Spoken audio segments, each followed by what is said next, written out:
नमस्कार दोस्तों, आप देख रहे हैं पनियाल स्टडी कैप्सूल और आज हम डिस्कस करने वाले हैं एग्जाम टीजीटी मेडिकल का।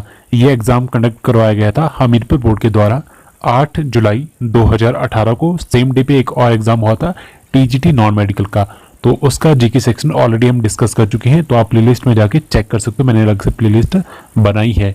तो बात करते हैं टीजीटी मेडिकल की, तो इसका पोस्ट कोड था 633 और इसके बाद एक और टीजीटी मेडिकल का एग्जाम हुआ था जिसका भी हाल ही में रिजल्ट भी आ चुका है, फाइनल रिजल्ट। तो वो मैं ऑलरेडी डिस्कस कर चुका हूँ जिसका पोस्ट कोड था 653। तो उसका जीके पार्ट हम ऑलरेडी डिस्कस कर चुके हैं।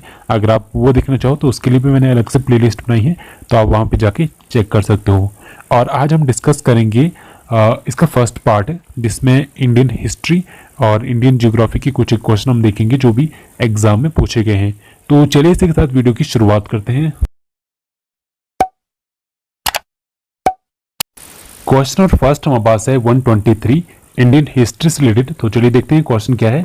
Who became the first disciple of Mahavira? तो महावीर के प्रथम शिष्य कौन बने थे? तो उनका नाम था जामली। तो इसका जो करेक्ट आंसर है वो है ऑप्शन बी, जामली, जो उनकी बेटी प्रियदर्शनी के पति थे, यानी उनके दामाद उनकी पहले शिष्य बने थे। और बात करें जैन धर्म की, तो जैन धर्म में टोटल 24 तीर्थंकर थे, जिसमें सबसे पहले थे ऋषभदेव और सबसे लास्ट थे महावीर, जिनकी हम बात कर रहे हैं। और जो प्रथम जैन भिक्षुणी थी उनका नाम था चंपा। तो काफ़ी बार एग्जाम में क्वेश्चन पूछे जाते हैं इस तरह के। तो चलिए फिलहाल नेक्स्ट क्वेश्चन की तरफ मूव करते हैं।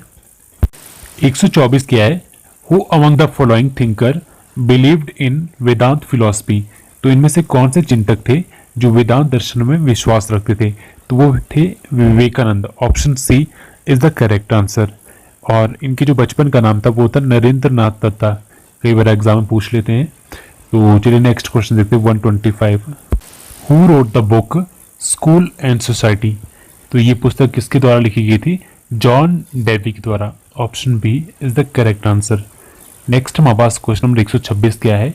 Who followed the Theravada form of Buddhism?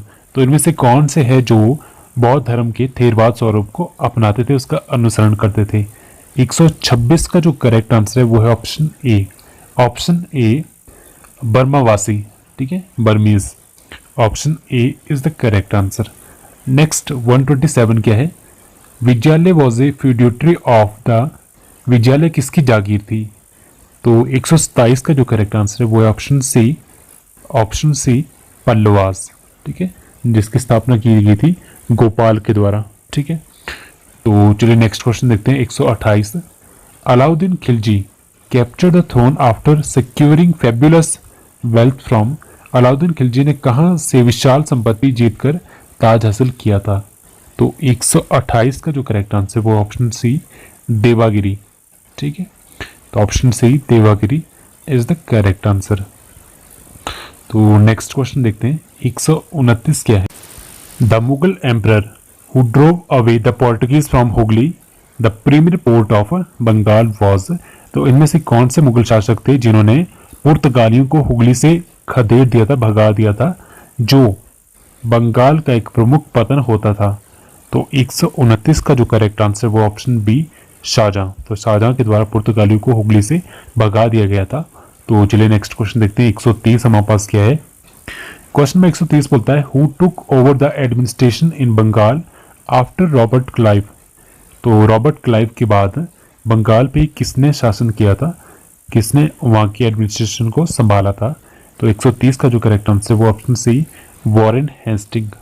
और वॉरेन हेस्टिंग की बात करें तो ये बंगाल के पहले गवर्नर जनरल थे और इन्होंने जो ड्यूल सिस्टम ऑफ गवर्नमेंट था उसे खत्म कर दिया था। और इन्हीं के दौरान कलकत्ता में एक सुप्रीम कोर्ट स्थापित किया गया था 1773 में। तो चलिए नेक्स्ट क्वेश्चन देखते हैं। नेक्स्ट 131 क्या है? कानपुर षड्यंत्र केस में किसकी गिरफ्तारी हुई थी? Who was arrested in the Kanpur conspiracy case? तो बात करें कानपुर कंस्पिरेसी केस, तो ये केस चलाया गया था ब्रिटिश गवर्नमेंट के द्वारा कम्युनिस्ट पार्टी के खिलाफ। तो उनका मानना ये था कि ये जो कम्युनिस्ट पार्टी है ये क्या कर रही है, वॉयलेंट रिवॉल्यूशन की वजह से जो ब्रिटिश क्राउन है उसे डिप्राइव करना चाहती है, उसे दबाना चाहती है इंडिया में। तो उस वजह से इन्होंने इसके खिलाफ केस चलाया था, जिसमें आपके पास थे मुजफ्फर अहमद, एस सी डांगे, शौकत उस्मान और नलिनी गुप्ता, इन्हें अरेस्ट कर दिया गया था। और भी कम्युनिस्ट थे, जैसे जो मेन लीडर थे एम एन रॉय भी थे, बट उन्हें गिरफ्तार नहीं किया गया था। इन चारों को गिरफ्तार कर दिया गया था 1924 जब ये हुआ था कानपुर षड्यंत्र। तो ऑप्शन ए इसका करेक्ट आंसर है, एस ए डांगे। ठीक है, तो इन्हें गिरफ्तार कर लिया गया था। नेक्स्ट 132 देखते हैं। The first meeting of non align member countries was attended by how many countries. तो जो फर्स्ट मीटिंग हुई थी नॉन अलाइन मूवमेंट की, तो वो कितनी कंट्री के द्वारा उसमें पार्टिसिपेट किया गया था? तो option C 25 is the correct answer. तो बात करें 1945 के बाद, जैसे ही वर्ल्ड वॉर खत्म होने वाला था, तो काफ़ी कंट्री थी जो आज़ाद हो रही थी, जिसमें आपकी इंडिया भी एक कंट्री थी।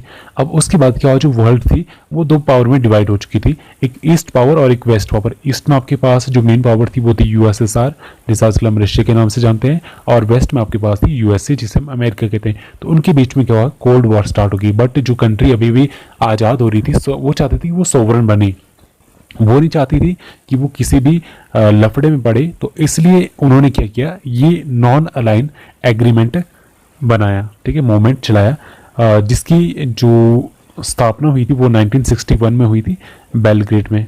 तो इनका मानना यही था कि ना तो हम किसी के अगेंस्ट जाएंगे, ना तो किसी के साथ जाएंगे। तो इसका जो करेक्ट आंसर वो ऑप्शन सी 25। तो चलिए नेक्स्ट क्वेश्चन देखते हैं। 133 क्या है, the second longest river in India that flows toward east is. तो भारत में सबसे लंबी नदी कौन सी है जो पूर्व की ओर बहती है? तो देखिए जितनी भी यहाँ पे ऑप्शन दिए वो सारी की सारी नदियाँ पूर्व की ओर बहती है। तो पहले में आपकी आती है गंगा, सबसे लॉन्गेस्ट रिवर, और दूसरी में आती है गोदावरी। तो ऑप्शन बी यहाँ पे करेक्ट आंसर है, गोदावरी रिवर, जो निकलती है नासिक महाराष्ट्र से। तो चलिए नेक्स्ट क्वेश्चन की बात करते हैं 134।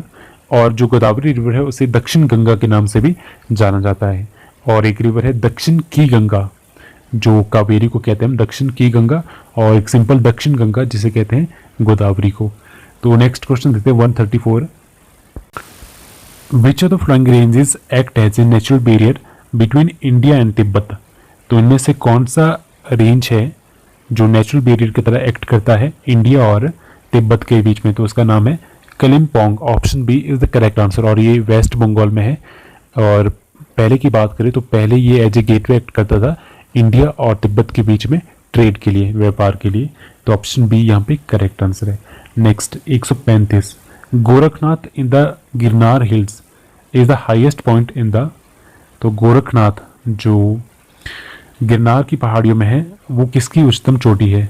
तो 135 का जो करेक्ट आंसर है वो ऑप्शन सी, वो है कथियावाड़ की।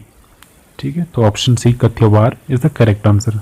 नेक्स्ट क्वेश्चन की 136, which of the following river make the Gersoppa fall. तो इनमें से कौन सी रिवर है जो गैरसोपा जलप्रपात बनाती है? ठीक है, जिसे हम जोग फॉल के नाम से भी जानते हैं, जो स्टेट कर्नाटक में पड़ता है, और ये बनता है कौन सी रिवर की वजह से? शरवती रिवर की वजह से। Option A is the correct answer. Next 137 हमारे पास क्या है, Selvas type of vegetation is found in.